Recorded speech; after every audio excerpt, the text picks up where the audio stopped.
အာရှကြားကြီးနိုးလာတာမဟုတ်ပဲလာအိုနဲ့ပွဲမှာတရေနိုးထားရောင်တာဖြစ်ပါတယ်အခုထိုင်းနဲ့ပွဲမှာပေါ့ပြန်အိပ်ပျော်သွားခဲ့ပါပြီဒီနေ့ပွဲမှာခြေစွမ်းကမစိုးဘူးပြောလို့ရပေမဲ့ကန်ဆိုးမသွားရမိုးလိုက်လို့ရွာဆိုလိုဖြစ်ခဲ့ရပါတယ်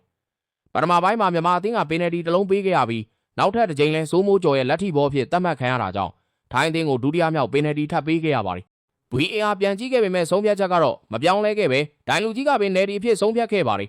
ဒီဆုံးဖြတ်ချက်ကိုမကျေနပ်လို့နီးပြကြီးကတုံ့ပြန်ခဲ့တာကြောင့်အဝါကပ်ပါထိခဲ့ရပါတယ်ထိုင်းအသင်းကပင်နယ်တီနှလုံးကနေဦးဆောင်ဂိုးနှကိုးရရှိသွားခဲ့ပါတယ်ဒါပေမဲ့မြန်မာအသင်းရဲ့ကစားပုံကတော့ရှုံးနေတဲ့အချိန်မှာတော့လက်မလျှော်ပဲတိုက်စစ်ဆင်ခဲ့ပြီးခြေပါကိုးရဖို့အခွင့်အရေးကောင်းတွေဖန်တီးနိုင်ခဲ့ပါတယ်အထူးသဖြင့်လွေမိုးအောင်ရဲ့ကန်ချက်ကဘာရန်ထီထွက်သွားခဲ့တာနဲ့ဝင်းနိုင်ထွန်းရဲ့ကန်ချက်တွေကဂိုးဖြစ်ဖို့နီးစပ်ခဲ့ပေမဲ့ကန်တရားကတော့မြန်မာဘက်မှာမရှိခဲ့ပါဘူးတစ်ဖက်မှာလည်းမလေးရှားအသင်းကဖိလစ်ပိုင်ကိုရှုံးနေတဲ့အတွက်မြန်မာအသင်းအတွက်အခြေအနေကပုံမခက်ခဲလာခဲ့ပါတယ်